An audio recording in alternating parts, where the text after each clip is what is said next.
Organización de la información en el proceso de psicodiagnóstico.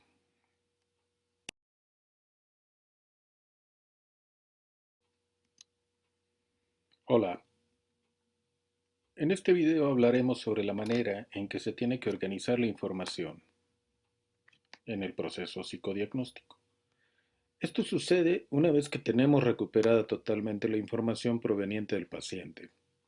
Es así que el objeto de este video es que pueda comprenderse la manera en que se organiza la información para poder trabajar con ella.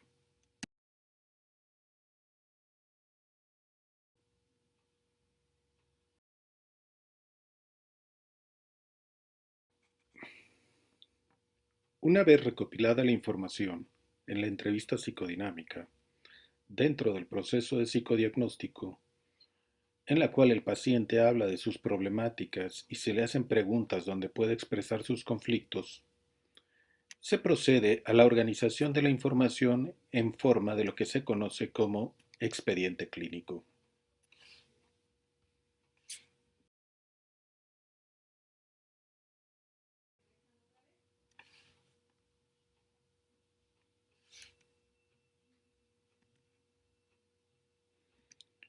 Pero, ¿qué es un expediente clínico? Claro, en psicología.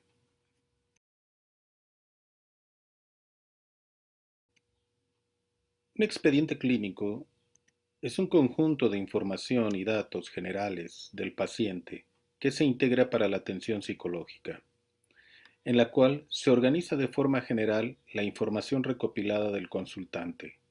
Contiene los datos generales o de identificación del sujeto, el motivo de consulta, la historia clínica y la historia de vida del mismo, los cuales se pueden abreviar como DG, MC, HC y HB.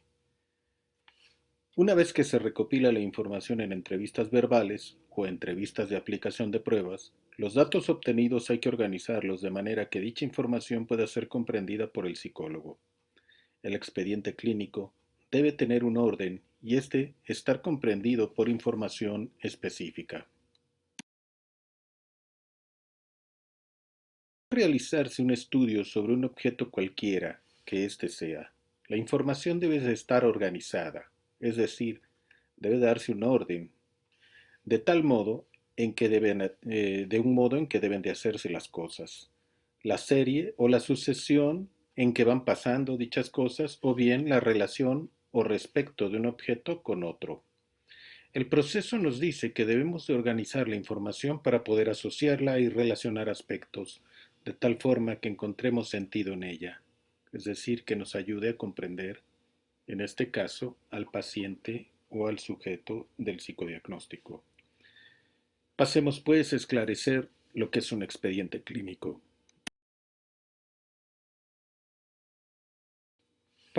Partiendo de la primera entrevista, es de suma importancia esta, porque es la escena donde se recuperan ciertos aspectos importantes que marcarán la relación del paciente con el psicólogo. Como sucede en la primera entrevista, como suceda la primera entrevista, sucederán las demás sesiones, aún incluyendo si se realizan entrevistas de aplicación de test o pruebas psicológicas. Pero ¿qué sucede en la primera entrevista?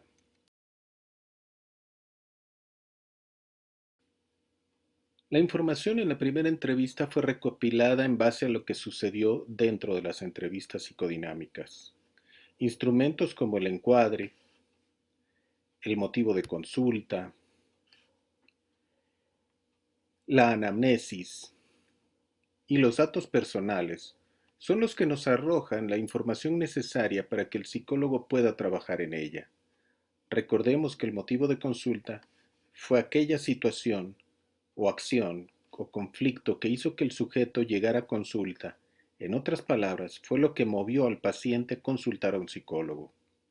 En cuanto a los datos personales, es aquella información crucial del paciente, como su nombre, edad, sexo, estado civil, número telefónico, dirección, nivel educativo, trabaja o no, tipo de trabajo, con quién vive, si vive con alguien, si vive con su familia o con compañeros de estancia. es decir, una información general que permite ubicar ciertos aspectos del comportamiento del sujeto o paciente. La anamnesis son el conjunto de datos que se recogen de la historia clínica de un paciente. En este caso, la anamnesis tiene que ver con la llamada historia del síntoma o la historia del motivo de consulta. Cuando el paciente comenta el por qué acude a que se le realice un psicodiagnóstico, suponemos que ese es el síntoma principal de la problemática que presenta el paciente, lo cual no quiere decir que sea el conflicto profundo, sino que el conflicto profundo, digamos, que se asoma. Se deja entrever a partir de la llamada anamnesis. Supongamos que un paciente acude porque tiene problemas relacionados con la pareja, sea que esté separado o que quiere divorciarse. Entonces tendríamos que indagar cuándo se separaron, motivo de la separación, cómo se relacionan a partir de la separación, si hay hijos, cómo viven la separación o qué opinan, etc. En el segundo caso, si está pensando en divorciarse, se preguntaría sobre cuándo se originó la idea de divorciarse, por qué se quiere divorciar, ya se ha divorciado anteriormente, cuántas parejas ha tenido, qué opinan los familiares sobre el posible divorcio. Es decir, la historia clínica se lleva a cabo en factor del motivo de consulta, porque se tiene que indagar sobre aquello que el paciente enmarca como motivo de consulta. El encuadre son todos aquellos aspectos que permiten que psicólogo y paciente puedan relacionarse, donde se hacen visibles y conscientes, hasta donde se puede, claro, las constantes de la relación psicólogo-paciente, que son horarios, fechas, número de sesiones, costo, roles, etc.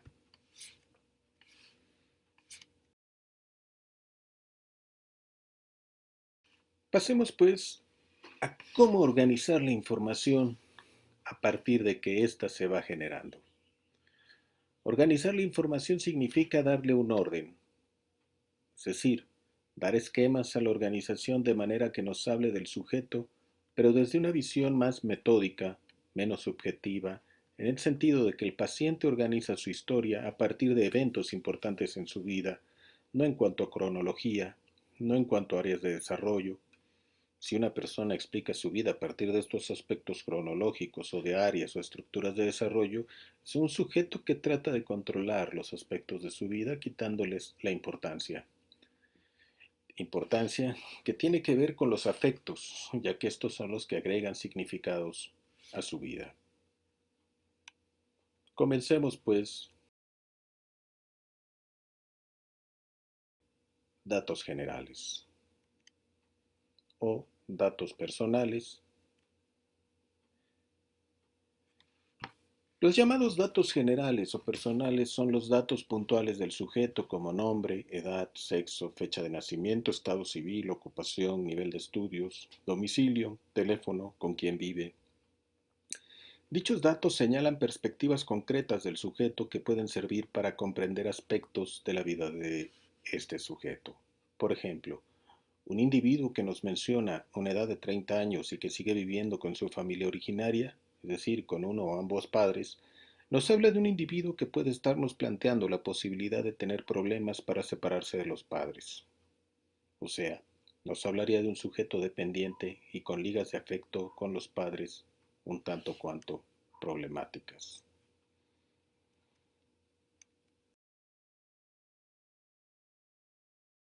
Al llamado motivo de consulta.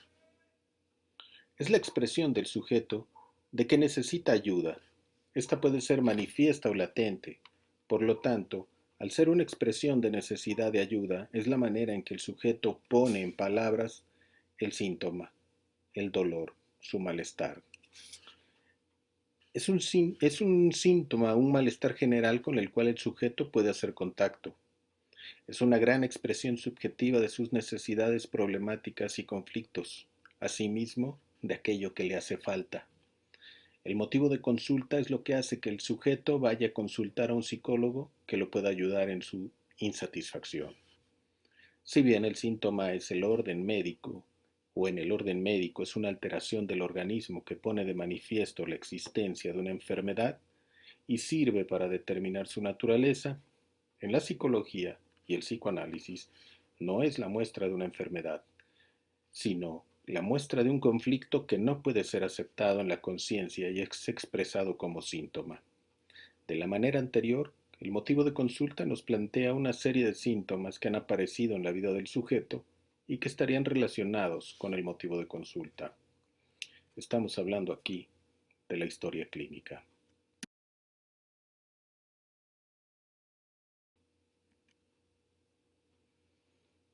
La historia clínica, que hay que entenderla como la historia del síntoma, tiene su origen en el campo de la medicina, como instrumento donde se recopilaban los datos del sujeto en tanto sus enfermedades o cómo se había desarrollado esta última enfermedad o último padecimiento, alrededor de un padecimiento claro sobre el que consultaba el paciente. Es decir, la historia clínica conjuntaba el padecimiento actual y el historial de enfermedades del sujeto. En el caso de la psicología, si bien es de importancia tomar en cuenta toda la salud en general de cada persona, o sea, los padecimientos que ha tenido el sujeto a lo largo de su vida pasada, al momento de consultar, se dirigirá mayormente al aspecto de la salud mental del sujeto. En psicología, la historia clínica solo tomará sentido en factor del motivo de consulta, y será la historia del síntoma del sujeto, comprendiendo que en cuestiones del comportamiento difícilmente se podrá lograr un historial objetivo de la salud mental del sujeto. Prácticamente siempre lo que podremos lograr es obtener una historia del síntoma, es decir, una construcción subjetiva de la persona en tanto una serie de características de comportamientos, sentimientos, afectividades, emociones, sensaciones, sueños, ideales, etcétera, que desde otra visión nunca tendrán una valía porque carecen de la objetividad de un conocimiento sistematizado y metódico. La historia clínica cobrará sentido para el psicólogo como la historia de una serie de síntomas asociados al motivo de consulta que el sujeto propone como relacionados. La historia clínica será entonces, de esta manera, la historia del síntoma del sujeto. Se obtiene en base a pedirle al consultante, una vez obtenido el motivo de consulta, el origen sobre el que piensa que tiene este síntoma, cuándo surgió, dónde se originó, lo que piensa sobre esto, sus sensaciones, las personas que están relacionadas con esto, sus afectos con ellos, etc. En este sentido, es que la historia clínica toma relación con el concepto de anamnesis, donde el sujeto hace una serie de asociaciones sobre el síntoma principal con una serie de síntomas o sintonías que ha tenido durante su vida, cuando menos una asociación donde el sujeto une o encuentra un origen y un sostenimiento de estos síntomas. La anamnesis es un proceso que habla de la conciencia del sujeto, en este caso por su salud mental, donde el sujeto asume que el síntoma principal, como la punta de un iceberg, surge así, donde solo se deja entrever el malestar manifiesto, pero se oculta el malestar de manera latente. Lo que quiere decir esto es que puede haber muchos síntomas asociados al síntoma principal, pero el paciente solo podrá asociar algunos o solo unos pocos.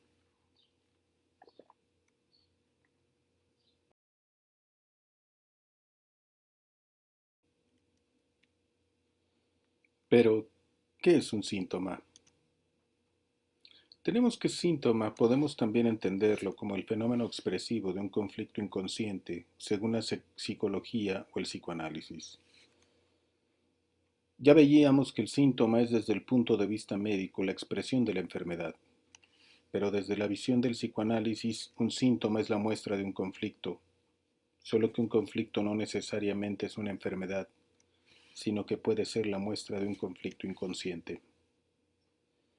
Es inconsciente porque al sujeto le conviene que lo siga siendo, porque si no lo fuera, sería peligroso o inmanejable para el sujeto.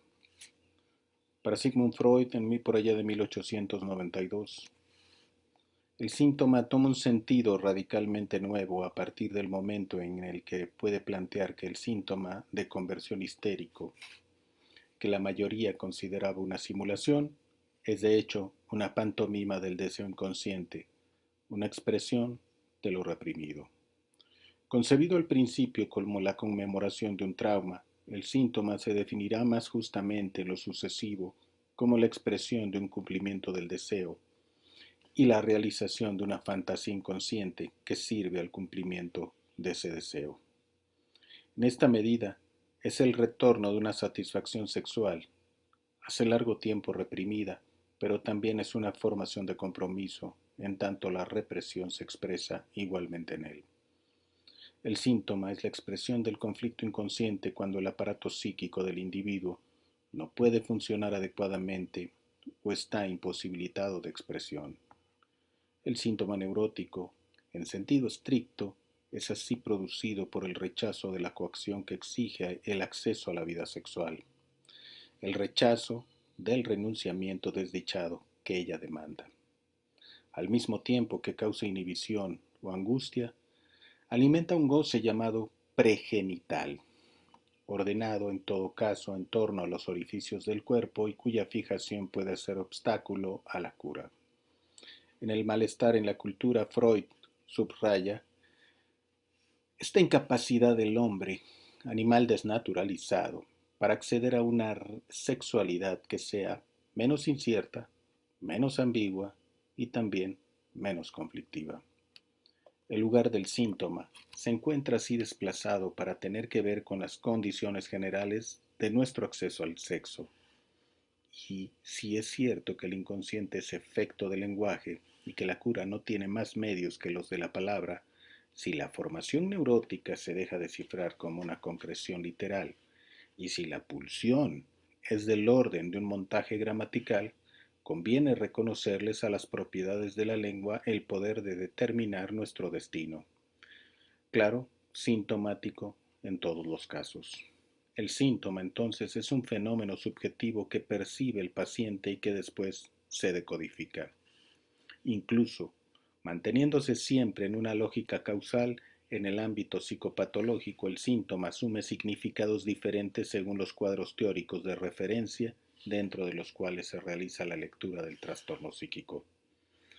En psicoanálisis, Sigmund Freud identifica la represión como el acontecimiento responsable de la formación del síntoma, que puede manifestarse como formación de compromiso entre dos exigencias contrastantes mediante la satisfacción parcial de ambas, como formación reactiva que permite dominar un impulso inaceptable con la exageración de la tendencia opuesta, como formación sustitutiva que permite satisfacer un deseo reprimido mediante otro deseo.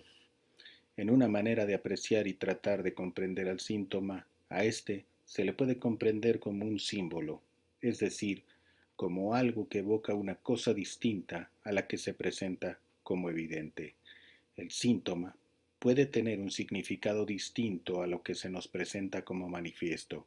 Un síntoma, pues, puede tener la mayor parte del tiempo muchos significados.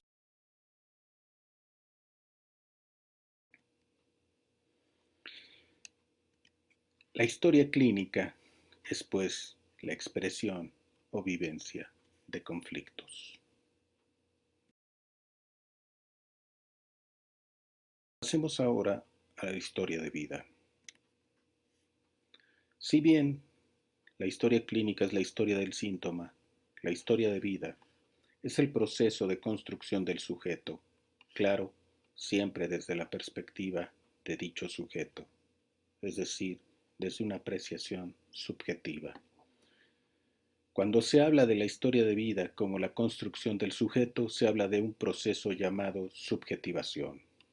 Dicho concepto de subjetivación es un constructo propuesto por Michel Foucault. Este término lo emplea para referirse al proceso a través del cual nos constituimos como sujetos y manifestamos nuestra subjetividad.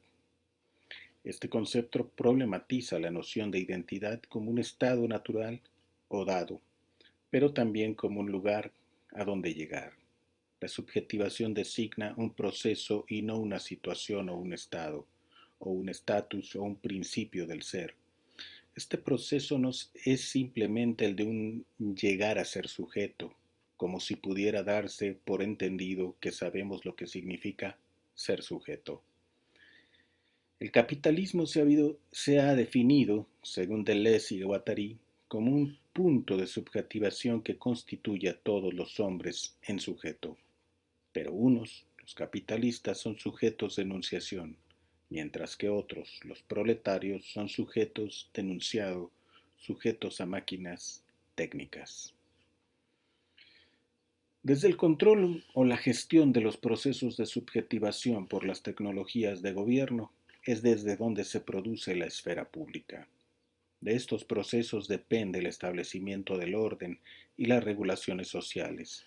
A modo de resistencia, los movimientos sociales han mostrado el fracaso de los procesos de subjetivación dominantes, fomentando nuevas formas de subjetivación sobre quiénes somos para dejar de identificarnos a la individualidad propuesta.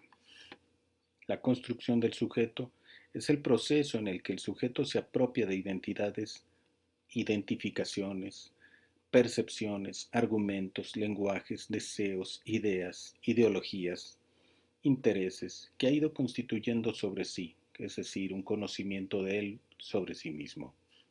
La historia de vida surge del relato anecdótico que el sujeto hace sobre su vida y la construye el psicólogo en base a la narrativa que impone éste en sus reportes de entrevista. La historia de vida planteada por el paciente se nos manifiesta desde la perspectiva de él mismo. La labor del psicólogo es organizarla de una manera más objetiva.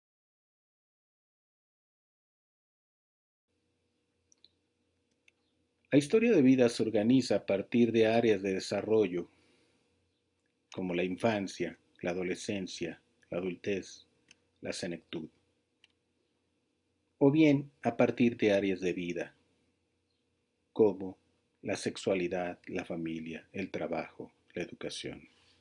O también se puede organizar, si se pudiera, de una manera cronológica. En ese sentido, si se habla de historia de vida como el proceso de subjetivación del paciente, dicha historia de vida se convierte, de alguna manera, en la forma en la que el sujeto explica su desarrollo en las distintas etapas que teóricamente pueden explicar este proceso. O bien, la manera en la que el sujeto se explica su identidad en las distintas áreas de vida en las que va operando. Por ejemplo, ¿quiénes fueron sus amigos en la infancia? ¿Cómo eran las relaciones con los padres, hermanos, con la familia extensa? ¿Cómo se sentía con quien se identificaba? Esto no precisamente se pregunta, sino que se deduce a partir de lo que el sujeto relata. ¿Qué alimentos le gustaban? ¿Le gustaba la comida de la casa? ¿La relación con los abuelos cómo era? Etcétera. O bien, por ejemplo, en la sexualidad, ¿cuáles son las cosas que le gustan? ¿Por qué las prefiere? ¿Sus primeras novias o novios? El primer beso, su primera relación sexual, su primera pareja, la primera persona externa a su familia con la que vivió, infidelidades, el tipo de personas que le agradan, la masturbación, el descubrimiento del cuerpo. Y entonces tenemos que preguntarnos, ¿por qué la subjetivación más que la personalidad? Porque la subjetivación es un proceso en el cual el sujeto se explica a sí mismo, la manera en la que se desarrolló, qué lo marcó, qué le faltó, qué cambiaría, lo que le gustaría volver a repetir, aquello que disfrutó mucho, etc. Mientras que la personalidad son simples rasgos de comportamientos, los cuales se pueden obtener del mismo proceso de subjetivación, pero que comparado con el proceso de subjetivación, la personalidad es de alguna manera algo muy superficial. Con esto tenemos lo que es la organización de la información y el expediente clínico.